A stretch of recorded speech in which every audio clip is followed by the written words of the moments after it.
Hey, so we are live now, ladies and gentlemen, out there in Zoom land and in Facebook land. Can you hear me? Can you hear me, Dana? Yes, I can. Okay, awesome. Hey, listen. First of all, thank you all for chiming in tonight for another episode of Please Educate All Children Equally, Education for Liberation Friday. We have an awesome guest tonight. Her name is Dana King Esquire. Just a few things about her. Degree from LaSalle University, secondary history, Temple University, psych ed degree, also editment degree, master's, and also has her JD degree from Charlotte School of Law. And also, she's also an awesome member of the Alpha Kappa Alpha Sorority Incorporated. Had to put that out there as well because we have to celebrate our Black excellence as well. How you doing? I'm good. And you know what? You just reminded me. The most important university for me was the university I didn't graduate from, and that was Howard University. I was actually there at the same time as Sister Kamala Harris. We didn't know each other.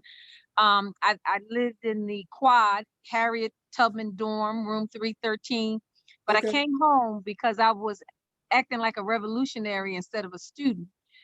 Gotcha. And so hanging out in Malcolm X Park.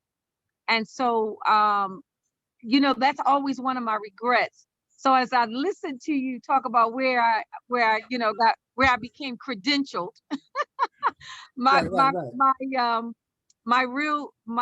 am a supporter of the institutions that were willed to us by our ancestors.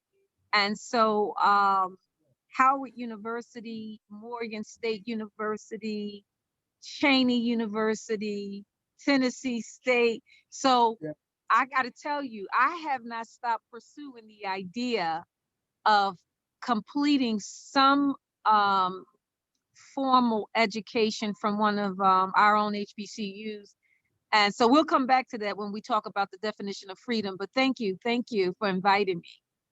Absolutely. So tell the audience, you title yourself as an ed jurist. Yes. Right? Explain exactly what that is.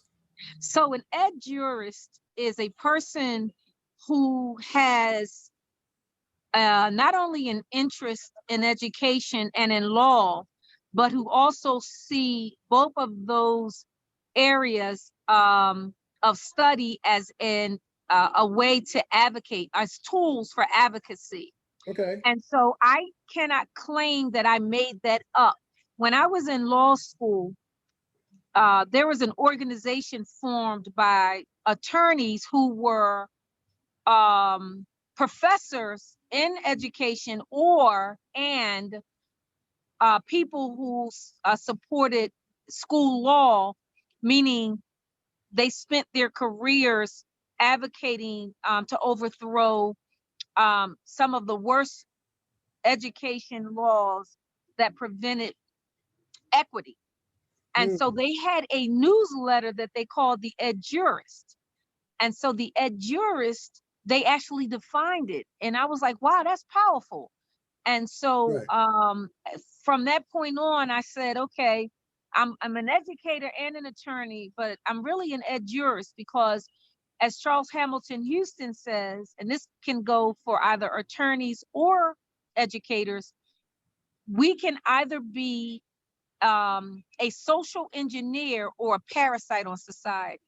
And you as an educator leader know you've seen great teaching and you've seen bad teaching, right? Absolutely. So, right. And so that's why I call myself an ed jurist. Okay. Awesome. So this week was very monumental in quote unquote American history, right? By recognizing and also signing into law the celebration of Juneteenth, right? So for those out there that are under a rock that may not know, may not have heard of this at all, what exactly is Juneteenth? So I'd like to, before I do the specifics of Juneteenth, let me answer your question. Okay. So Juneteenth is a holiday to the nation, but a holy day for the Africana community. Yes. And I'm going to qualify that in this manner. on the surface, it looks like it's a celebration of a day when an order, I believe it was the executive order, General Order 3, where there was a notice given to the Black community in Galveston, Texas, that said, okay, slavery is over, because it appeared that they had not gotten the news once the Civil War ended. And the reason why I want to be very careful of how I answer this question about Juneteenth, because I am going to take a lesson from Dr. Carr, who is a master in Africana studies. And when I say a master, he has never relinquished the idea of, and I'm going to move as I'm talking, so let me know if you lose me. No, I appreciate you. Listen, I appreciate you, Mom. I appreciate you. So what happens is we must never separate Juneteenth from the overall narrative of African people who define and redefine what freedom is for them. So this national holiday, I'm going to say it the way Dr. John Henry Clark said, we didn't need to wait for a King holiday. We didn't need to wait to honor Malcolm. All we had to do was take that day off and decide what we were going to do. Absolutely. So while I congratulate Biden and the administration, I'm gonna mute for a second because it's gonna get real noisy, and then I'm gonna unmute to finish the question. Okay. All right, give me a second. Hey family, we're all the way live out here. You know, we're honored and blessed to have Dana here tonight. She's traveling, but she still wanted to be here to ensure we have this conversation. So just give us a moment and she'll be jumping right back in here with us. So give us a second here.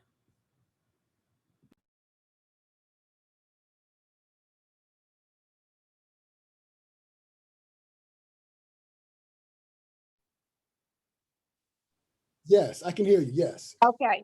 All right. So I'm going to step back in. So, so while we congratulate the Biden and Harris administration, we can't lose sight of three things. One, Juneteenth is a part of a larger story. It's not just this story where somebody is telling us that freedom has come. And first of all, we're going to we need to really interrogate that, because if you were to do a survey and poll most Black people in this country and ask them, has freedom come? They're not going to say yes. So, because we define what freedom is. Yes. So I'm going to take some of Dr. Carr's ideas, but I'm going to add to them. One of the things that's very important is this word freedom. If you ever meet and talk with continental Africans and ask them in their own language, not the European language, but in their own language, cultural language, how they define freedom, they're going to pause to give you an answer, because in most traditional African languages, there is no word for freedom.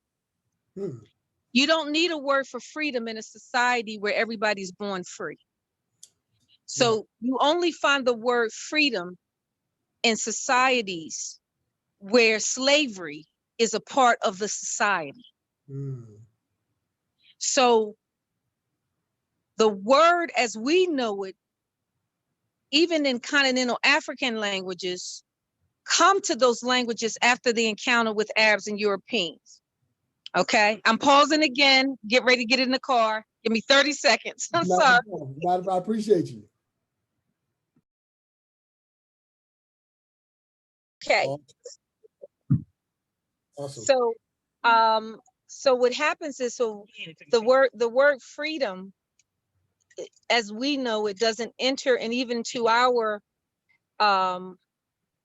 as we know it, doesn't enter into what Dr. Carr would call the African memory until we encounter systems of captivity and slavery. Yes. So part of this, what has been the struggle for Africana people, is that one, the story that is told by other people is to eradicate who we were and are as African people, one.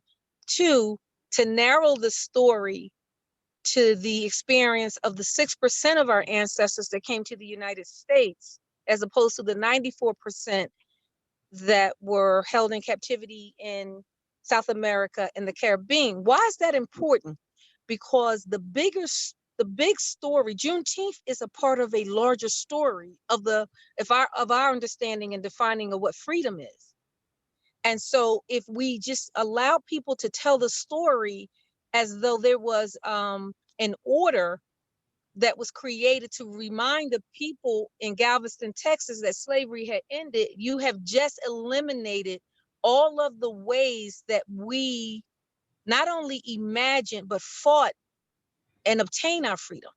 Absolutely. So this Juneteenth is a continuation and a part of a larger story that's even beyond the United States. Give you an example. And we've always celebrated, no, I don't even like the word celebrate. It's not, that's not the right way to say that. Recognize? So in Philadelphia, say again, Damon. No, go ahead. You got it. Go Say ahead. that again. I said recognize. No. Yes, we had a yeah. Recognize or wait. How about remember? Okay. Right. So because celebration sometimes means that it's again, what we were saying earlier is like, if you were to poll Black people around in this country, maybe around the Western Hemisphere, if they really thought that freedom has come, there would be a pause, or there might be some no's, right? Many no's, right? Because of how each generation defines and redefines what that means for them. Absolutely. So, in Philadelphia, there is a blue historical marker on 7th and Lombard commemorating the riot that took place over 4 or 5 days, where the Irish attacked the Black community, right? So do you recall, you might not recall, you may recall why the Black community had a parade. They had a parade in 1842 commemorating the anniversary of the ending of slavery in Jamaica. So the conversation between African people in the Western Hemisphere is an Africana conversation. So Juneteenth becomes, as Dr. Carr say, emancipation again and again and again. It's like it's a repetition of emancipation from all over the African diaspora, like August 4th, 1803, 1804, Haitian Revolution, right? August, Nat Turner, I'm drawing a blank. I want to say August 31st, 1831, or August 30th. But the point is that, that there's a repetition of it. So I'm getting ready to take my mask off because I wore it because there an African-American woman designed it last year. And let me see what it says. Let us see what it says. It says celebrate Juneteenth. Absolutely. And she did such a great job. And we always about supporting the businesses. But one of the things that Mr. Gamble, Kenny Gamble, reminded me yesterday, he says he's concerned that a lot of the commercialization that will occur won't benefit the Africana community, right? So my sister and I were talking earlier, and she was like, as long as we making money, if we're going to be a part of it, I agree. What she's saying is that if somebody's going to be selling the T-shirts and what have you, we don't want to stop that. Right, at least there has to be some way for people to have some entry into understanding at least the day, right? Right. And so that we should be a part of that, $142 trillion on Wall Street. And see, if people really want to celebrate with us, support Black businesses. Yeah. All right. We give a whole lot of money to everybody else. Support Black businesses. So that would be celebration. But I want to go back to this thing about defining and redefining freedom. So Dr. Carr has been consistent. One, we must never forget that the story is bigger than just the United States. It's an Africana story, and it's actually linked to the African memory. right? Can the African memory survive in this society, in these societies? And what we mean by that, it looks different sometimes. So there's always competing narratives. One, how do Black people define freedom? Right. So our ancestors at the time that they gained, and this is the other thing that's very important to me. I'm not really comfortable by the way they tell the story about the origins of Juneteenth, because one of the things that we've always fought in curriculum is getting people to understand that nobody signed anything that gave Black people their freedom. We did it ourselves. Right. We've been resistant from the day that we were held in captivity. So every time somebody talks about Abraham Lincoln signing something in 1863, every time they're talking about the General Order 3 that says, okay, Galveston, Texas, guess what? The slavery ended 1865. The Civil War is over. You didn't know, and now, and I'm a supporter of this current administration for my own political and personal reasons, but that signing of a national holiday does not mean that freedom came to people of African descent in this country on that day. Right. And on the day that was signed. Right. Because, as you look at like the 13th Amendment, for example, right? And I mean, again, it's all about mentality. It's all about mentality and actuality, right? Absolutely. But even from a legal standpoint, right, 13th Amendment, you had different states, I think it was 37 of them, or 36, that ratified the 13th Amendment at different times. And then literally you have Mississippi, I think it was 2013. In 2013. Right. So it wasn't even ratified until like the 2000s. Absolutely. So check this out. That I saw your chronology and I love the way you did that. Actually, that's the way I would teach it even to high school students, because in order to understand the United States government, you have to understand federalism and the states. There is no balance of power between the Washington D.C., which is the federal government, and the 50 states. But during that period, as you were talking about in terms of the signing of the 13th, a lot of people don't even realize too the role that Black men played who were on their way to get suffrage. So let me even go backwards. By the time you get to 1833, there are 250,000 free Black people. So when people talk about, the ending of slavery, they never stopped pushing, even though they had their own freedom. 32 years before the Civil War ended, they had communities they established since the 1700s. Philadelphia is a historical resource of the role that Black people played. In fact, our founding fathers of Philadelphia, Richard Allen, Absalom Jones, they actually, James Forten, formed a committee that was fighting against an action by George Washington's nephew, who was trying to advocate that, check this out, that enslaved Africans, how did they say it? They wanted to offer money to send Black people back to Africa, but not the enslaved Africans, the free Blacks.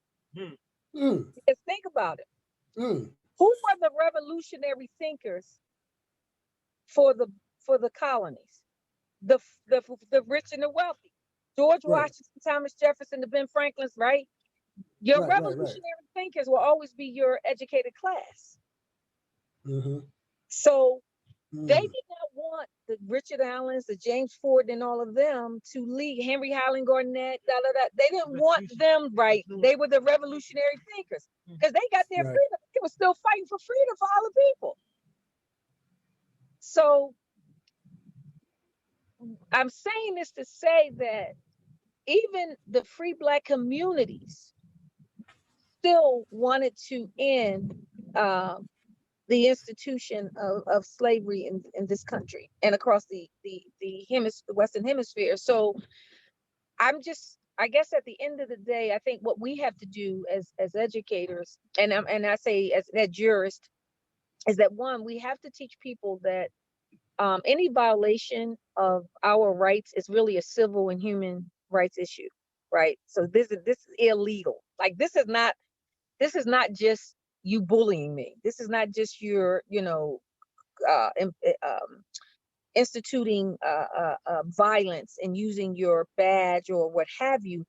What you're doing is in violation of the very Constitution that's supposed to protect civil rights, right? Mhm. So going back to what you were saying about the 13th Amendment, because the 13th Amendment, the 14th Amendment, and the 15th Amendment are really your original civil rights movement. So when we teach civil rights movement, we always talk about it from the 1940s. Most people know it from the 50s. I always start in the 40s as the second or the modern civil rights movement. But your first civil rights movement in this country is the 13th, 14th, 15th. What produced, what came out of the first civil rights movement was the 13th, 14th, and 15th Amendment.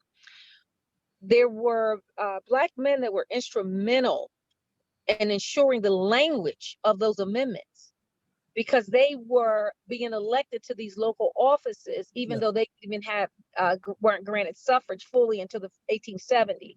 So you could see the work of newly freed African people, particularly men during that period, who were actually helping to draft some of that language. Black women. Reconstruction era for the most part. That's what they're calling the Reconstruction area. You're absolutely correct.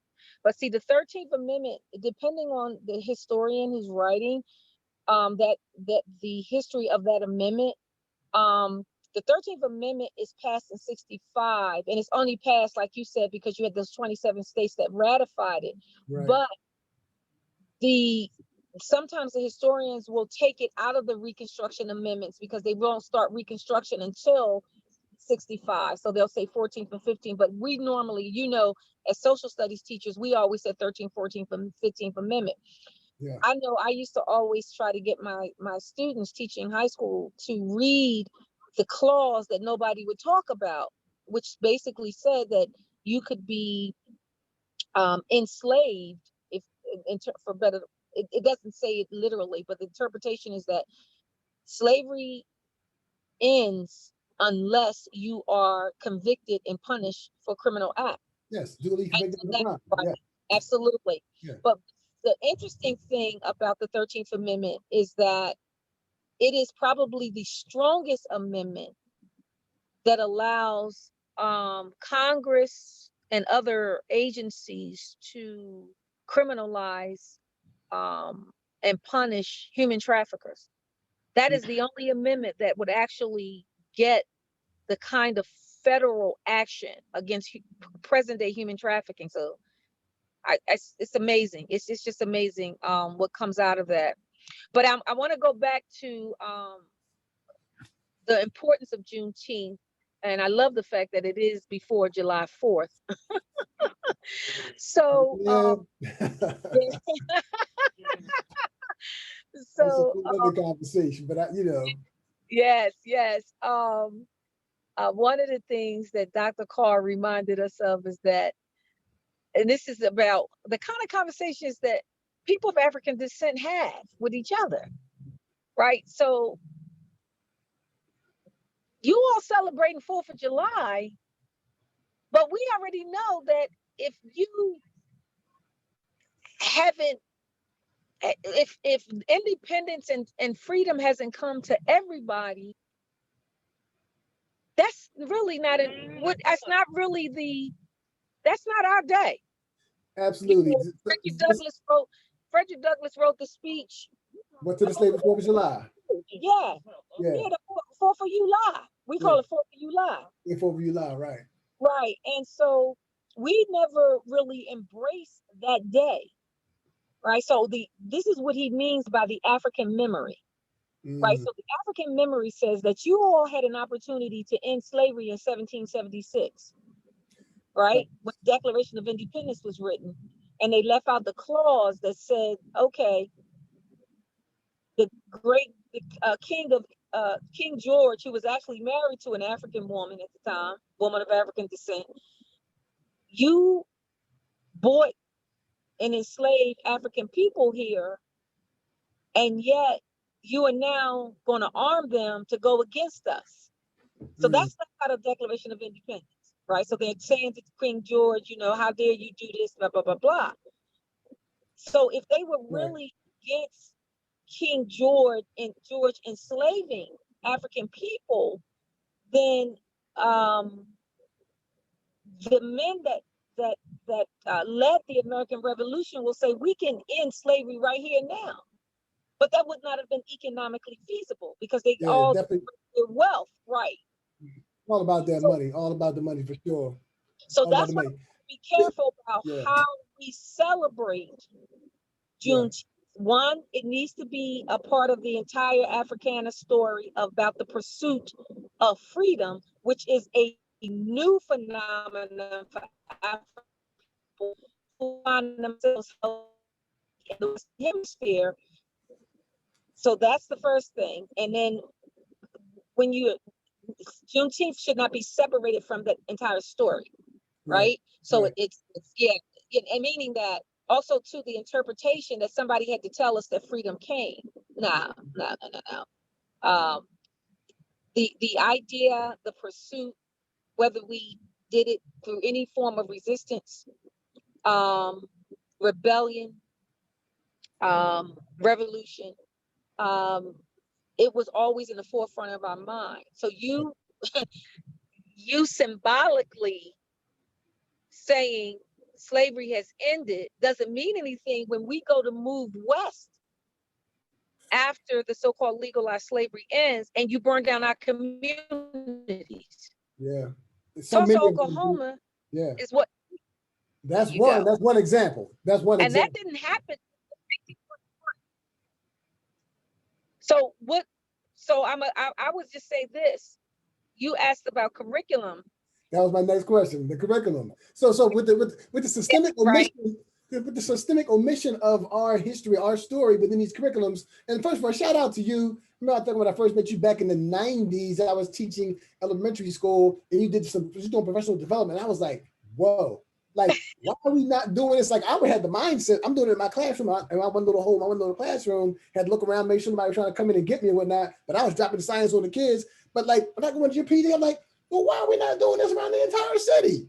You know, so looking at that, and that's how we first met. But looking at that, you know, and we know there's a systemic omission, right? Because at the end of the day, whoever wins the war gets to tell the story, right? Absolutely. So the colonization of the lands, whatnot, that's the majority of the story. But talk about what you're doing, what should we be doing to make sure our children, our babies, and our adults too, are getting the right information now in 2020. So we had something going. So I'm just, first of all, thank you for the work that you have done and continue to do. Oh, thank you, Mama. At the time that we organized the team of university scholars, and Greg Carr led that group, and I led the group of educators to write the curriculum, which would be a mandatory curriculum through K to 12. Shout out to Commissioner Sandra Dungy Glenn on the School Reform Commission, who she and I worked together. She and I and Denise Wing worked together in drafting the resolution. What we learned in that process was that you needed the trained teachers who were willing, right? So one of the professional developments we began with asking the question, you know, are you an abolitionist or an advocate? Because see, the abolitionists wanted to end slavery, but they did not believe that Black people should be equal. So you know, when we bring in people who are not from our communities that are teaching, we have to be very careful and make sure that the translation of the history is not bastardized, right? And so we did a lot of training, and it actually, we were on our way. I think the district was on their way to leading the way that school districts could actually do this work. Once in 2008, that whole body of work, the curriculum office, thank you, was dismantled. And so here we are restarting again. And also I got to mention Dr. Edward Robinson, who had been fighting this fight. He and a whole lot of folks, Maddie Humphrey, Maisha, Naguza, these folks. Journey to the Yes, Song High People. absolutely. That's it. That's it. That's right. That's it. They were the people that brought me up in that work. But I would say, in terms of curriculum, our students, our children will always tell us what we need to put in it, what questions we need to pose. So I'll say this: I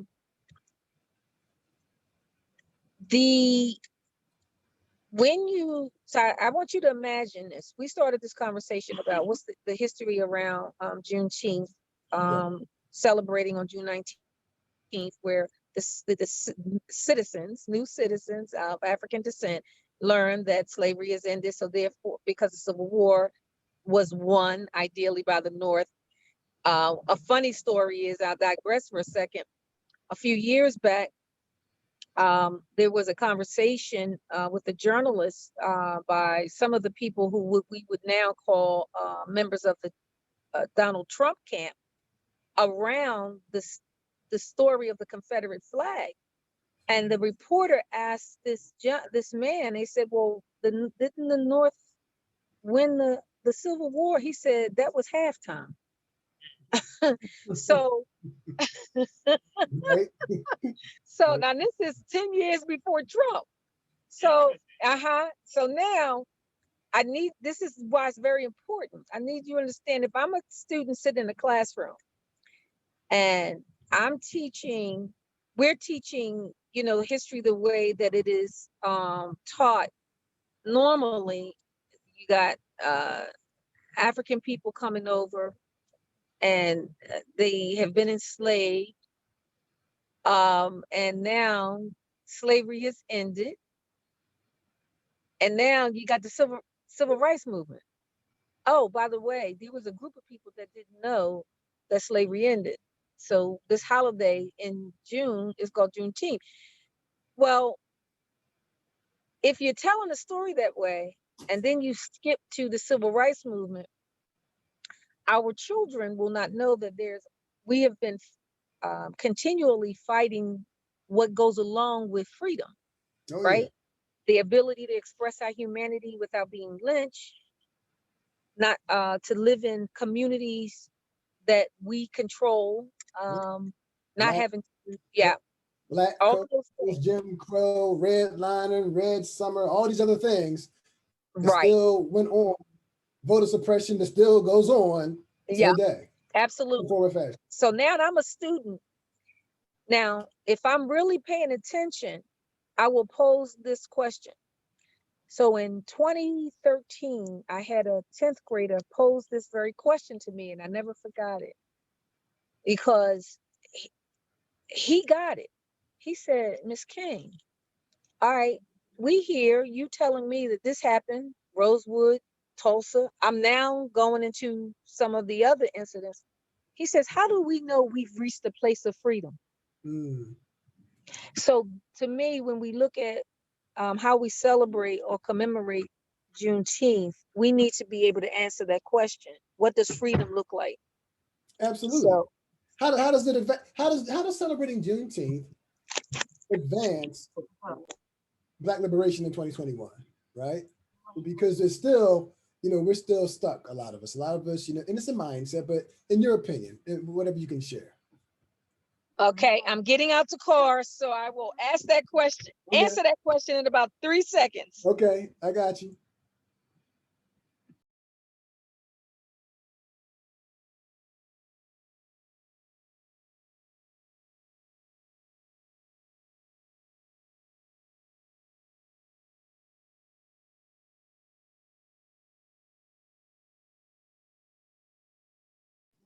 Okay, so can you hear me? Absolutely, yes. Okay, so we've just arrived and we're celebrating. I'll come in, y'all. I'm gonna come in. We're celebrating my niece's getting her master's degree. And so when you say what does how does that celebrating of Juneteenth help or at least inform Black liberation? I think in the proper context, we need our people to have at least basic understanding. I will never ever say anything that we have done in this country or any act of celebration of any act of emancipation or pursuit of freedom. We should always be celebrating that. But I think we need to celebrate it in a way that not only empowers us to take to regain some of what has been taken from us. Move your camera And up a so little bit. I can't see you. There you go. There you go. Cool, cool, cool. okay, so yeah, to regain what has been taken from us, right? Mm-hmm. One of those things is the attempt to take our humanity, but also I will never, we have $142 trillion we are worth as a community just in this country. We won't even talk about global, right? Right. So all of the things, all of the movements to rescue wherever African people are. So to me, Juneteenth needs to be a part of that larger conversation. It can't be like this separate celebration of one, as Dr. Carr would call one event, right? No, it's a part of a larger event that starts one place and it's a part of a genealogy of emancipatory acts, events. Mm-hmm. And then guess what? It's only a celebration if we do it, right? Right. It's not it's in other words, at the end of the day, we need to pose the other question. Why? What was going on in Galveston, Texas, that Black people didn't think that the Civil War had ended? See, that's the question. See, we act, you know what I mean? No, that has something to do with the fact that the states continue to oppress and hold people captive. That's the real issue. Absolutely. That's the conversation. Yeah. That you can actually have a civil war that says slavery ended and that the people in the states said, no, it didn't. Right. No, exactly. So that's the question, right? Yeah. Or I don't know if you ever saw the film with Sidney Poitier and Sidney Poitier, Harry Belafonte. No, Sidney might not be in this. Bill Cosby, Harry Belafonte. It's one of my favorite films. I used to Buck and the Preacher. Yes, years ago. Yes. Well, that is based on a true story of the Exodusters, right? Who actually come a little later. So they kind of combine two narratives. The story of Black people say, I'm leaving the South, and they start going west. And the Klan and other slaveholders sending bounty hunters after 1865 to destroy the. Got you on mute. You're on mute right there. For me, what the understanding of Juneteenth is deeper than somebody signing an order and saying, guess what, y'all, slavery is ended. It really is a bigger conversation of what happened after the Civil War ended to Black people as they're trying to pursue what is supposed to have been given to them legally. Right. Hey, listen, I know you're outside of that restaurant with Papa Do's. Yes. About to go get it in. Listen, I don't want to hold you too much longer because I know you're about to do your thing with your family, but just talk about a couple of things that's going on that you're involved with, some curriculum stuff, some things about to go on that you and some other team members that I heard about, some good work that's going on. Yeah, well, I am honored and blessed to be working for Universal because we don't have to seek permission and negotiate for space for our work. That's a beautiful thing. That's such a building beautiful the work. That work has been building for a long time. I've been back and forth and I'm there and we're determined, Dr. Nixon is determined to make sure that we work with the other Black charter leaders in this city. Shout out to Penny. That's my girl. Absolutely. And optimize the learning experience. And it's culturally relevant. And it's our stuff. We don't have to we don't have to like fight for it. Mr. Gamble, I just want to give a shout out to him. Absolutely. We are also, June is also Black Music Month. That's why I got my shirt on. That's what I'm talking about, right? Shirt on, Black Music Month. We have the epitome of entrepreneurship there.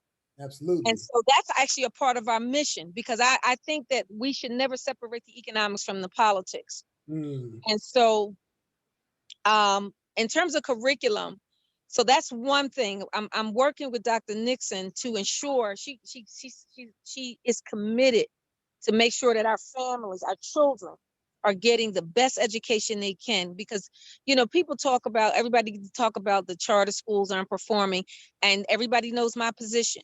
The school district at 150 something years, and they still haven't done it. In fact, the reason why we have charters is because they haven't done it. Facts. So you give the charter schools 5 years to fix what you couldn't do in 150 years. Right. And then, but on my own, for my own work, I have my own company. And so Dr. Carr and I are putting the team back together to produce modules on around the work that we can't get into the publishing industry, right? So the textbook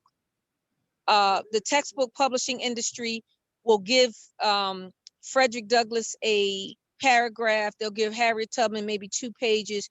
So we're recreating the work that we did, which was built upon the work that was done generations of scholars around Africana studies, and we're going to make it so that it is it's able to be taught from 8th grade to senior year. So I'm working on that. That's outside of the work that I do for Universal.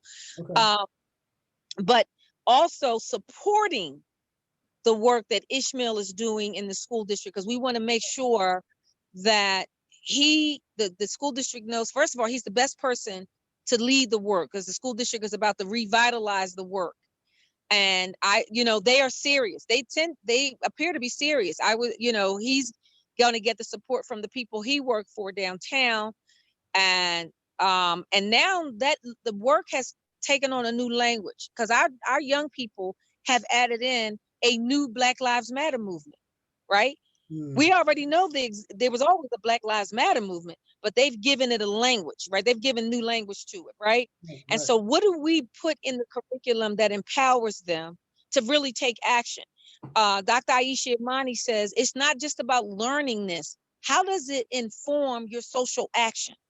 She calls it, she uses the African term, saved by the hacker. It's not just about learning about June. How does what we learn translate into social action? You just named so the giants. Question you posed, you named some giants. Right? The question giants right there. Me from Ish about liberation. Really, we left that question. That question has been asked of us every generation. What we need to know is what action is going to take place this generation. We've always had movements, liberation movements. What is going to be the action for this generation, and what are we going to do to help them carry out that liberation movement? And ultimately, the babies is where we got to start, because a lot of our adults, I mean, let's be honest, they're stuck, right? I'm not saying we'll give up on them. I'm not saying that, but the babies is where it starts. And I'm talking about all the babies. I mean, all babies of all colors, because, at the end of the day, we need to connect with everybody. And it's a lot of people, and I'm seeing young, Black, brown, white, whatever, young people that are about this work, that are about some movements, right? So let's embrace them all. Let's keep an eye on them. Let's keep our eye on them, make sure they're doing the work authentically, right? But, I'm about that for the babies, and also for the adults that want to try to reawaken themselves or get woke, as they say. So I appreciate you. Listen, Mama, listen, any final thoughts, any final words? I know you try to get in there, get that good food. Right, the final words, it's my question. So 2 things, one's a statement and the other is a question. Okay. I believe that our ancestors willed us the initial phase of freedom as they knew it.